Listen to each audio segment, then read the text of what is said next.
beat the Tennessee Titans 20-10.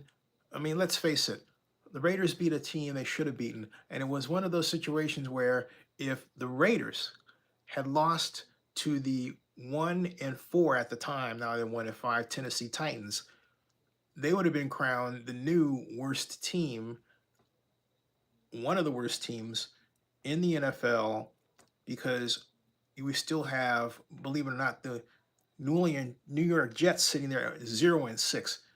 The Jets, yeah, the Jets have not won a game. That would have been, had the Jets beaten the Broncos in London, that would have been their first victory. And they came close to doing it, but didn't do it. And that's another story, though. The Jets have no business being winless, but the Jets are winless. However, I was the person, among others, who picked the Raiders to be in the Super Bowl. And I'm not going to get off that, especially not after today's victory. Yeah, I know the Raiders have a lot of communications problems, allegedly, and disagreements and everything else, but the bottom line is how you perform on the football field. And if you can, look, if you can, the Raiders are not the first organization to have a rancor in the locker room and rancor reportedly, okay, reportedly rancor in the coaching areas. But I mean, I think of the San Francisco 49ers under Bill Walsh in 1988, and Coach Walsh, he started out the year, they were in the middle of the pack. They were, I think at one point they were 4 wins and 3 losses. Not in great shape, but they roared back to win the division, and then they won the Super Bowl. Okay, and it was the last Super Bowl that Coach Walsh was presided over. And I remember the scene in the locker room where Brent Musburger said, "Is this the final game for the great Bill Walsh?" And he started crying because he knew it was his final game. But the reason why he was crying wasn't just because Coach Walsh knew it was his final game. It was the peaks and valleys that the 49ers had to overcome before they got to the promised land. One can make the argument that the Raiders are on that trajectory. Right now, they're sitting pretty. The Raiders are, having won this contest. The Raiders are sitting pretty in the AFC West. Well, not pretty, but they're sitting. They're at 2-4. Now, they'll have an opportunity to really even things up, the Raiders will, if they beat the Chiefs at home. That would place them at 3 wins and 4 losses over 3 wins and 4 losses for the Chiefs, because the Chiefs would have had their 4th loss. Now, the Broncos and the Chargers are just literally, right now, they're 2 games above. We're not at the stage where, unless, of course, you're the Jets, someone's going to wind up pulling far ahead of you. But if the Raiders had lost to the Titans, then they would be looking at an uphill climb very early in the season with 1 win and 5 losses. And again, the Jets have no wins and 6 losses. The Titans are 1-5. And so what other 1-5 organizations are there out there? Well, the Browns are 1-5. The Ravens are shockingly at 1-5. Who would have thought that the Ravens would be at 1-5, but here they are. The Bengals are at 2-4. And in the AFC East, you have the Dolphins also shockingly at 1-5. I mentioned the Jets, okay? So the Raiders are down there, or were down there, and had some company, but now they have 2 wins. They're with the Texans. The Texans have 2 wins, and the Raiders have 2 wins, and the Bengals have 2 wins. So this is the place. This is the magic spot where the Raiders can make a move, and they're in a perfect place to do it against the hated rivals, the dreaded Kansas City Chiefs. But before I talk about that, Let's talk about how the Raiders beat the Titans. The Raiders beat the Titans simply by holding them and their running game in check, and as well as their passing game, moderating and not turning the ball over a lot. Okay, it wasn't one interception, but being efficient with the ball. Aston Genty had 75 yards rushing. That's a contributing number. Not 100. You'd love to see 100, but hey, look, 75 yards is uh, definitely a number that's considering a contributing factor when you're looking at how a team won. You've got to look at what the man from Penn State did on the ground.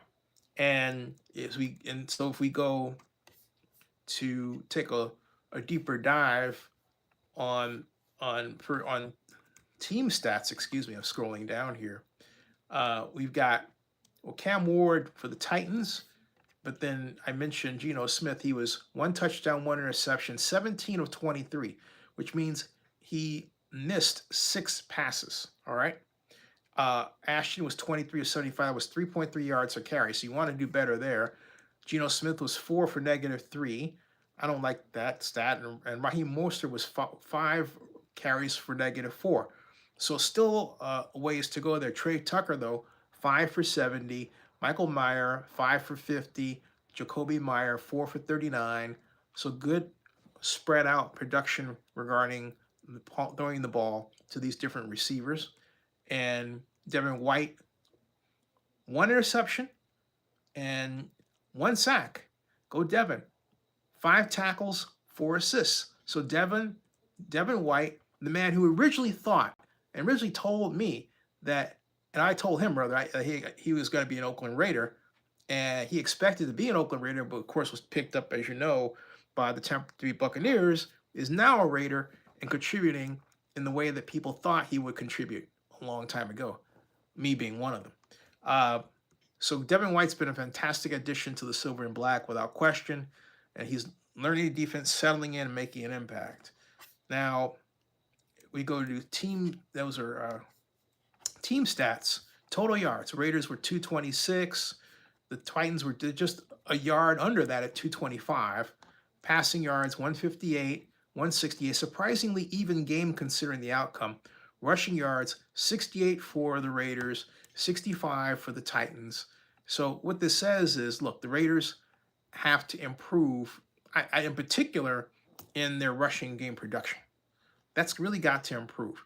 First downs, 16 for the Raiders, 15 for the Titans. Third down efficiency, 6 of 13 for the Raiders, 13 of 13 for 3 of 13 for the Titans, excuse me. Total plays, 59 for the Titans versus 57 for the Raiders. The Raiders need to employ no huddle offense more often than not, get more plays in and be more effective. They punted 4 times versus the 5 times for the Titans. Lost no fumbles, but the Titans lost 2, and there's the key to the game. Interceptions thrown there, both even. All right. Time of possession. The Raiders 32 minutes, 26 seconds, 27 minutes and 34 seconds for the Titans. So a really even game, and you would say, okay, so what's the difference? Obviously turnovers. The Raiders have to do better than that. They have to get to where their offense is a major contributing factor, and to help out their defense, which is basically held down the opponent.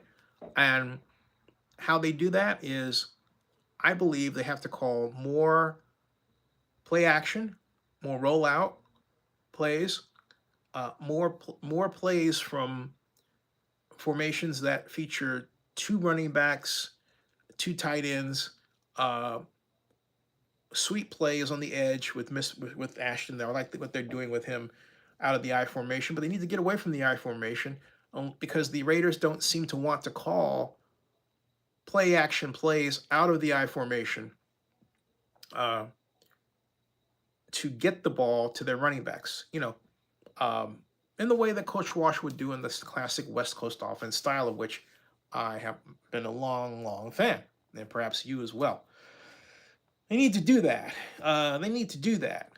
I hope everybody realizes that the problem with the Raiders' offense wasn't Geno Smith. The problem with was and still is how plays are designed and what the players are asked to do out of those plays.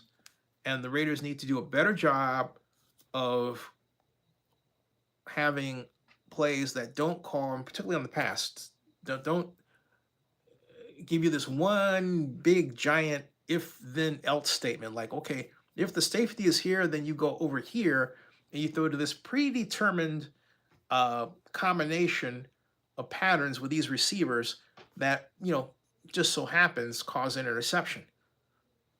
The Raiders really need to focus on calling plays and designing plays that are designed to attack one spot of the field over here, period. In other words, this play is going to go to the right, and by the way it's designed, and that calls for a quick pass short game. Okay? And the only way that you don't run it is if there's some defense set up that is going to stop it.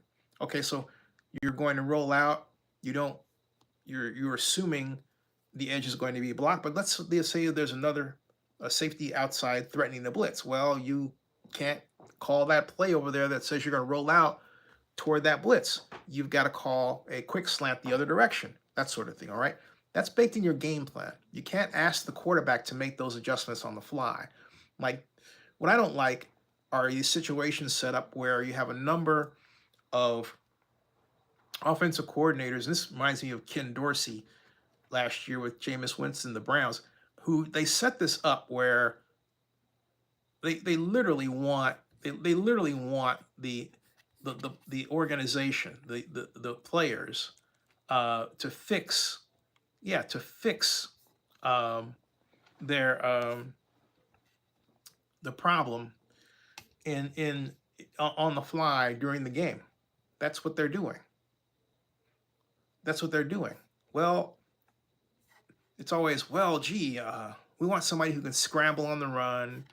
If you hear that, it means we want somebody who can get away from our lousy blocking scheme that we designed and the fact that maybe we didn't coach it properly for our offensive line to execute. So, hey, if he can run and throw on the run, great, because he makes us look good. Think about it. All this is about making coaches who don't quite understand the physics of the game look good because they have a quarterback that can throw on the run. And no, that's not good football. That's not intentional football. That's accidental football. Let's diagnose it. Why did that happen? Well, he was talented enough. Okay, right? No, you don't want to do that. That just doesn't. That's lazy, is what it is. All right, that's lazy, and so you don't want that. And what you want is a predetermined set of plays different enough to cause the defense to be in a very simple set with very simple rules like man for man. And you don't want something out there that allows combination coverages and all manner of movements that will confuse the quarterback. You want to do the opposite.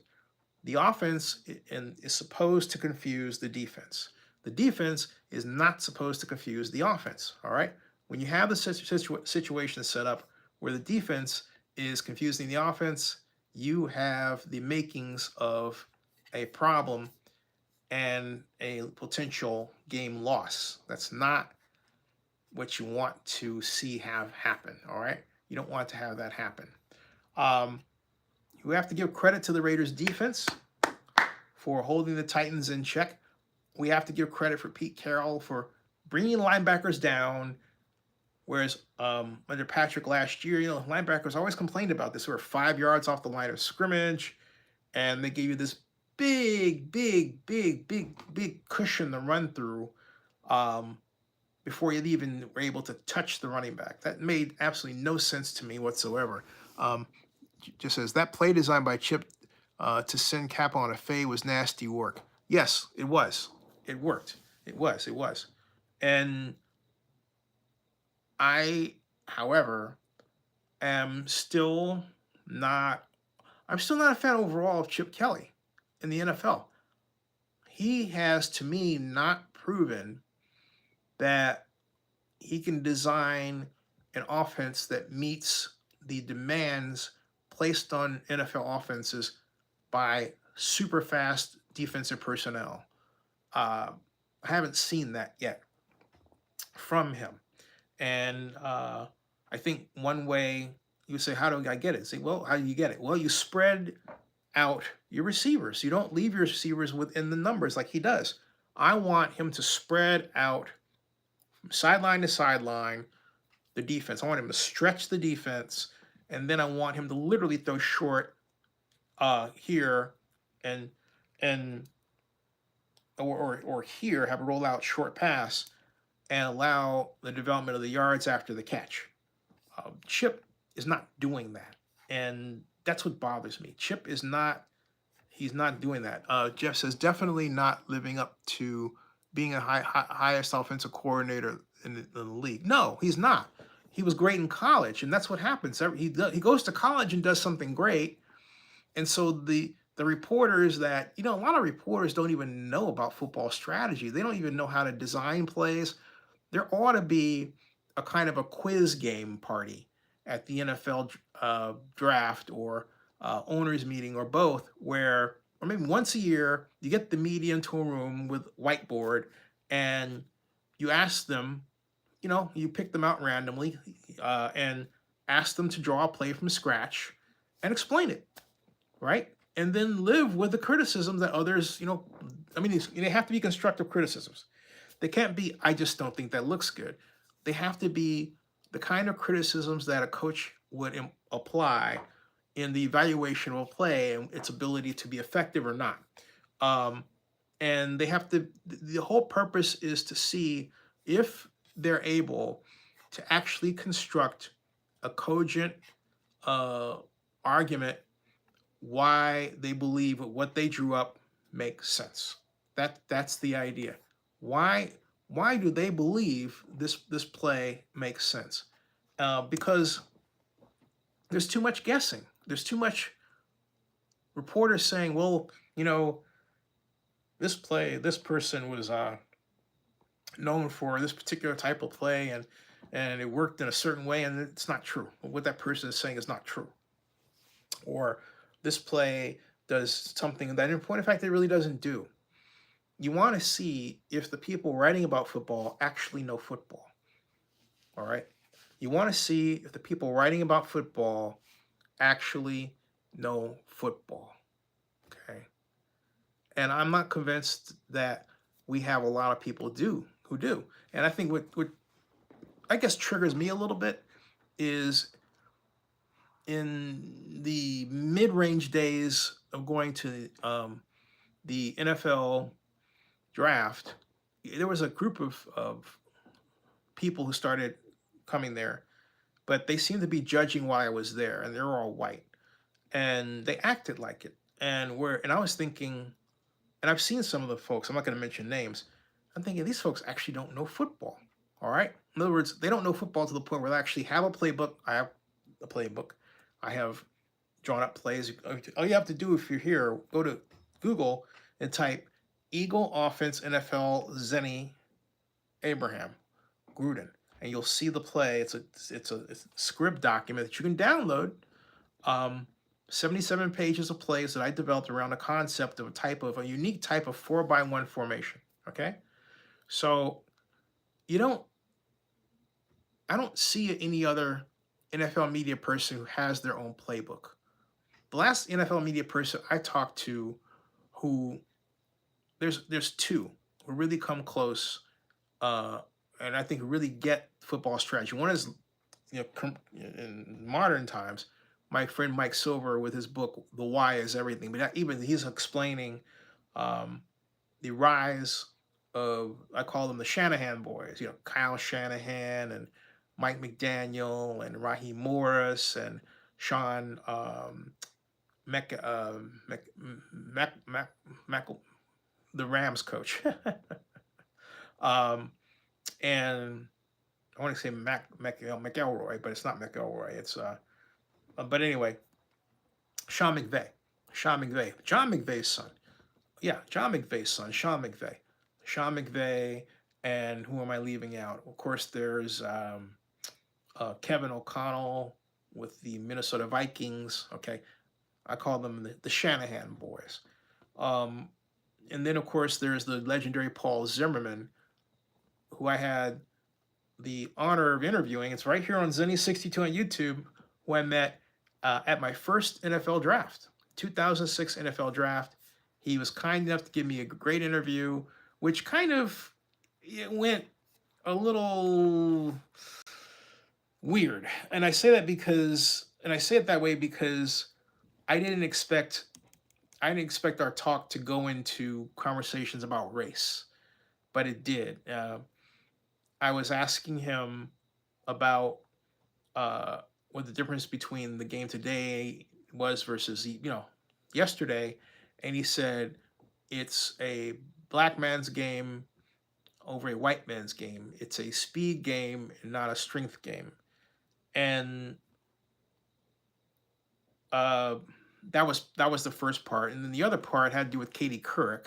This was 2006. Katie Couric had just been named the Today Show anchor, which was made a big deal then. Women picked this the Today Show anchor was a big deal, and he Paul questioned if she was essentially, and it's on there. Okay, why is she good for the role? And I said, well, she tests with focus groups, and she did. And he said, tests with focus groups. And the point that I was trying to make is, you're selling someone on the idea of watching a person on television, and so you have to determine, if that person is somebody they're going to want to watch. Hence the focus group. But I was as much as honored as I was to meet and interview the now late Paul Zimmerman. I was also disappointed in the racism and sexism that sort of like creeped into our conversation. And I haven't said that until now. I've clipped my comments. I've always been respectful in my recollection and my presentation of our conversation, but what I just said, I always held in abeyance until now, because it just was disappointing. You want to think that people you regard as intelligent don't think in ways that are racist, okay, or sexist, and that wasn't the case. And so the idea that he was this great intellect really diminished in my mind. Um, it just did. It just did. So, and that's a key reason why I want to see how reporters think today about football. I want to see if they're actually able and capable of thinking about the game of football. I know that's different for people who are draftniks, like Bill Carroll and others. It's a different breed, and that's the area from which I came in, right? Draftnik.